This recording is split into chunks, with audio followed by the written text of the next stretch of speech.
posture makes a difference, right? So, but people go, if somebody has posture, things like this, we're like, oh, we got to strengthen the posterior side.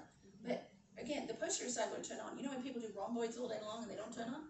Go to the front, because the body will not turn on a muscle that causes a dangerous scenario in the front side.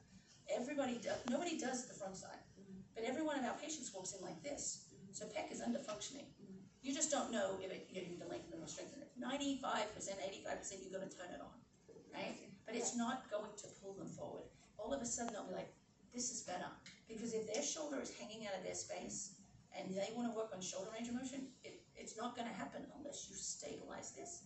And primarily, because I only think in nerves, if my arm is hanging, my nerve is on tension, the body's not going to let me do anything. It's not going to let me tension its own nervous system. So what's interesting is if you look at scapular dyskinesis, 100% you free up that skin and that scapular dyskinesis is gone.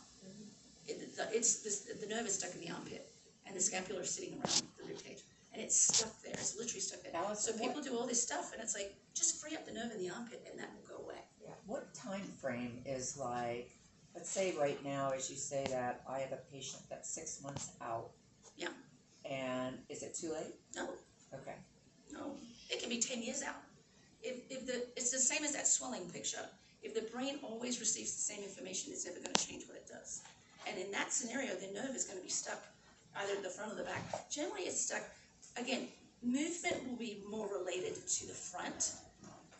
Pain will be more related to the back. So I'm always like, if it's a weird movement thing, check the front. Because if you've got pecs not doing its job, they're probably deltoids on traction. Supraspinatus is definitely not doing its job. Biceps over-functioning. So you're just kind of like, everybody has a job and sometimes it's protective. So if even your elbow alignment is off, right? If your elbow's not sitting right, the brain's like, I don't like it. You ask somebody to go into external rotation, that's going to traction the nerves, especially the ulnar nerve. The body's like, don't like it, I'm going to pull you back in. Subscap is going to be like, let me bring you back in. And so if you wanted to get somebody subscap loose, fix their elbow, untension the nerve here or here, and they'll be like, I got all the range of motion in the world. The problem is everything is led by the neural system. We're giving the muscle all this credit, but it will not do anything, or the joint won't do anything unless you get the nerve fixed. And so if the muscle is hanging, the nerve is on traction. So it can be one day. Like we could give her pec, and she does that for 2 days, and then she's totally got no problems again. And it'll stay once you turn that muscle back on. So. Can you talk about how you would free up the skin in like the front and the back? Yeah, when we go in the mats, I'll show you. We'll do elbows.